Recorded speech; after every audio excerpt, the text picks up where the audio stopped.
السلام عليكم ورحمة الله وبركاته إن الحمد لله نحمده ونصلي على رسوله الكريم أما بعد হেফাজত ইসলাম বাংলাদেশ আহত আজকের এই মহাসমাবেশের সংগ্রামী সভাপতি উপস্থিত হযরত উলামায়ে কেরাম তাওহীদি জনতা আমার কথা খুব ছোট্ট বাংলাদেশ বারবার দুইটা চক্র দ্বারা আক্রান্ত হয়েছে এক চক্রের নাম দাদা চক্র আরেক চক্রের নাম দাতা চক্র দাদা চক্র বরাবর রামবাম এবং ফ্যাসিস্ট পতিত সরকার যারা চলে গেছে তাদের কাঁধে ভর করে এদেশের মানুষকে মুক্তিযুদ্ধের পক্ষের শক্তি বিপক্ষের শক্তি বলে বিভক্তের মাধ্যমে এদেশের মানুষের উপর জুলুমের রুলার চালিয়েছে লম্বা সময় দীর্ঘ 16 বছর আলহামদুলিল্লাহ এদেশের মানুষের রক্তের উসিলায় আল্লাহ তাআলা তাদেরকে এদেশ থেকে বিতাড়ন করেছেন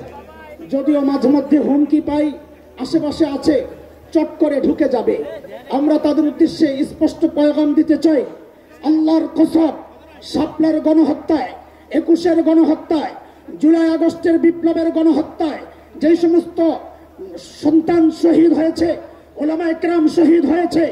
তাদের রক্তের প্রতিটা ফোঁটার হিসাব দিয়ে তারপরে দেশে ঢুকতে হবে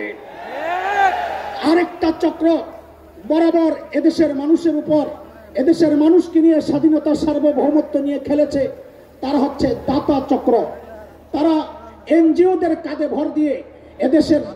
মানুষের কৃষ্টি কালচার এদেশের মানুষের তাহজিব তামাদ্দুন এগুলোকে নস্যাৎ করে পশ্চিমাদের কৃষ্টি কালচার এদেশে বাস্তবায়নের বারবার চেষ্টা করেছে অতীতে এদেরকে আমাদের আকাবির আসলাফরা রক্তের বিনিময়ে পালাতে বাধ্য করেছে যদি আবারও এইরকম কোন ষড়যন্ত্র এই দেশকে নিয়ে হয় এদেশের স্বাধীনতা সার্বভৌমত্ব যদি শেষ করার চক্রান্ত হয় নতুন প্রজন্মের নতুন পয়গাম অতীতের কুলাঙ্গাররা পালাতে পেরেছিল এইবার যদি আক্রান্ত হয় স্বাধীনতা ইসলাম একটাকে পালাতে দেওয়া হবে না পালাতে দেওয়া হবে না সংগ্রামী সাথী ও বন্ধুগণ মহাসমাবেশের পর্যায়ে বক্তব্য রাখবেন হেফাজতে ইসলাম বাংলাদেশের কেন্দ্রীয় যুগ্ম মহাসচিব